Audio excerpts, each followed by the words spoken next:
Assalamualaikum warahmatullahi wabarakatuh. Saya Ilmiah Indar Hussein dengan NPM 0941201108, mahasiswa Prodi Farmasi semester 2. Saya akan membahas mengenai 5 poin dari bahasa Indonesia. Poin yang pertama, bahasa arbiter, unik, dan produktif. Kata arbiter bisa diartikan sewenang-wenang, berubah-ubah, tidak tetap, mana suka. Yang dimaksud dengan istilah arbiter itu adalah tidak adanya hubungan wajib antara lambang bahasa atau yang berwujud bunyi dengan konsep atau pengertian yang dimaksud oleh lambang tersebut. Umpamanya kuda dengan yang dilambangkannya yaitu sejenis binatang berkaki 4 yang biasanya dikendarai. Kedua, unik. Arti dari kata unik mempunyai ciri khas yang spesifik yang tidak dimiliki oleh yang lain. Lalu kalau bahasa dikatakan bersifat unik, maka artinya setiap bahasa mempunyai ciri khas sendiri yang tidak dimiliki oleh bahasa lainnya. Ciri khas ini menyangkut sistem bunyi, sistem pembentukan kata, sistem pembentukan kalimat, atau sistem-sistem lainnya. Contohnya bahasa Ternate dan bahasa Jawa itu berbeda. Kata produktif. Kata produktif adalah bentuk ejektif dari kata benda produksi. Arti produktif banyak hasilnya, atau lebih tepatnya terus-menerus menghasilkan. Lalu kalau bahasa itu dikatakan produktif, maka maksudnya meskipun unsur-unsur itu terbatas, tapi dengan unsur-unsur dengan jumlah yang cukup terbatas terdapat di luar satuan-satuan bahasa yang jumlahnya tidak terbatas, meski secara relatif sesuai dengan sistem yang berlaku dalam bahasa. Poin yang kedua, mengenai kenapa bahasa Melayu disebut sebagai cikal bakal bahasa Indonesia.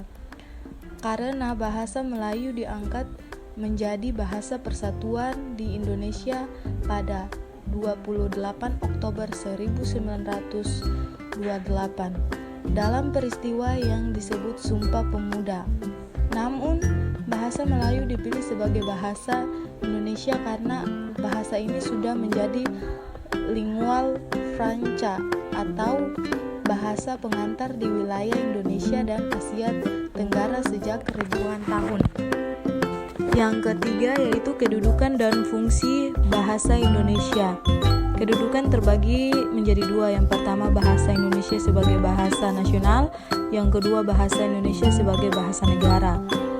Fungsi terbagi menjadi dua, fungsi umum dan fungsi khusus. Yang pertama, fungsi umum yaitu alat komunikasi manusia.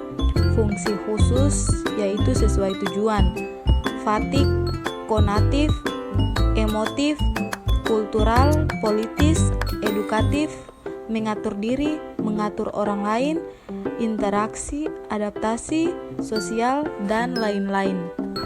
Yang keempat, mengenai karakteristik dan ragam bahasa Indonesia serta contohnya. Di sini ada beberapa.